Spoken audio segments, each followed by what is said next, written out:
Heads up, millennials. If you think your nose looks humongous in that selfie, you're probably right. But going under the knife isn't going to fix it. Really. 55% of plastic surgeons in a 2017 poll reportedly had patients who wanted surgery to look better in selfies, which have been known to distort people's features. Using mathematical modeling, a Rutgers University study found that selfies taken from the standard portrait distance of 5 feet produced no distortion on the subject's nose. But those taken from just 12 inches away made the nose appear 30% wider in men and 29% in women. This is due to perspective. With the camera close to the subject, the nose looks larger as it's nearer to it than the rest of the face, but further away, the facial features are at a similar distance from the camera and appear flat and proportionate. The good news is that there's a simple fix. Just get a selfie stick that can snap your photo from 5 feet away, or have someone else take it. Bottom line, there's easier and cheaper ways to look good in a selfie than getting a nose job. Selfies suck. Ghost photobombs girl's selfie. A teenage girl from Georgia got a tingle down her spine when she checked her photos from a recent fishing trip. According to a post by her mom on Facebook, 13-year-old Haley Ogletree was taking a selfie last week when she was photobombed by a ghost. That's him, right there. Haley and her brother Colton had gone fishing with their grandparents to celebrate the boy's birthday. According to their mom, Colton caught the biggest fish like ever, so maybe the ghost was happy for him. Seems like the photobomb phantom appeared when Colton was packing the fishing tackle box back in the truck. Haley's mom said her son didn't notice anyone standing there and there was no other people around that day, so there couldn't possibly be any other explanation for how the man appeared in the photo. Could there? The photo has been shared thousands of times online and picked up by media around the world, but it's garnered divided opinions.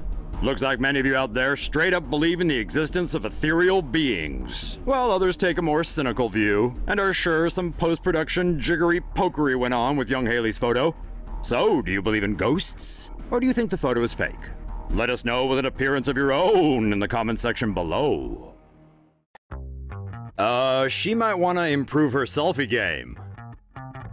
This woman will probably think twice before she snaps selfies in the future, since when she did so last Thursday in a Los Angeles art gallery, the result was $200,000 in damages. The woman was viewing an installation called Hypercane, which was a collaboration between Hong Kong artist Simon Birch and other artists including Gabriel Chan, Jacob Blitzer, and Gloria Yu. Prior to the incident, CCTV footage showed visitors carefully admiring and walking around a room decorated with dozens of rectangular pedestals holding sculpted crowns and other headpieces. Then came the clumsy visitor and her friend. Her friend used an actual camera to photograph the wondrous works. Meanwhile, the clumsy one decided to squat down and snap her selfie, which led to her falling backward into one of the displays, turning the entire exhibition into a game of dominoes. Yikes! After wrecking much of the exhibition, the bumbling visitor actually remained calm and even put one headpiece back onto its pedestal. According to the exhibition's marketing team, 3 of the sculptures were permanently damaged and others to varying degrees. Factoring in the artist's work time, potential art sales lost, and the repair costs, the estimated damage came out to a total bill of $200,000. Some had speculated the incident was a stunt, but the exhibition confirmed to Fox News that the accident was real and explained it would be irrational for the artists to damage their own work in the hopes of gaining more fame. The art show is already back on display, with one change. Visitors can no longer walk between the rows of art pieces, though photography is still encouraged. Hackers can steal fingerprints from photographs. It's a fashionable way to strike a pose that apparently started in Asia and has gained popularity around the world. But now Japanese scientists are warning people their identities could be stolen simply by flashing the peace sign for a selfie.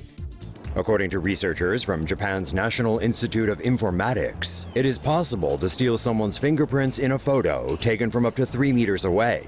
All the potential hacker requires is a digital camera and that the fingerprints be well lit and in focus. The researchers say the peace sign makes it easy for hackers to match fingerprints to faces, posing a security threat to phones, laptops, bank accounts, and buildings. The researchers warn it is possible to steal fingerprints from peace sign gestures, waving, and giving people the thumbs up.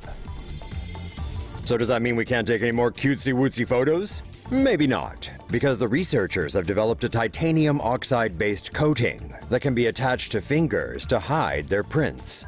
The film protects fingerprints from theft, but doesn't stop them from working as security verification. However, it won't be available commercially for another 2 years. So in the meantime, you might want to protect your digits, or at least put on some gloves or something. Either that, or strike a pose that won't lead to your fingerprints being stolen. Wildlife selfies good for Instagram, horrible for the animals. Wildlife selfies have become all the rave over social media. Only problem is they encourage animal cruelty.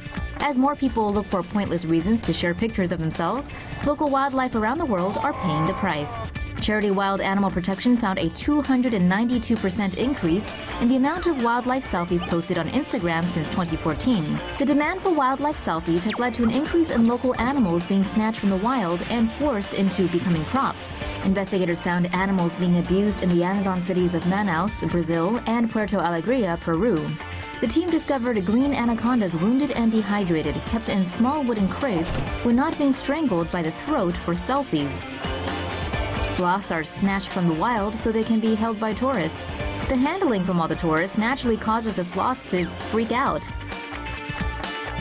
Now, when they're not needed for photos, they're tied to trees by ropes.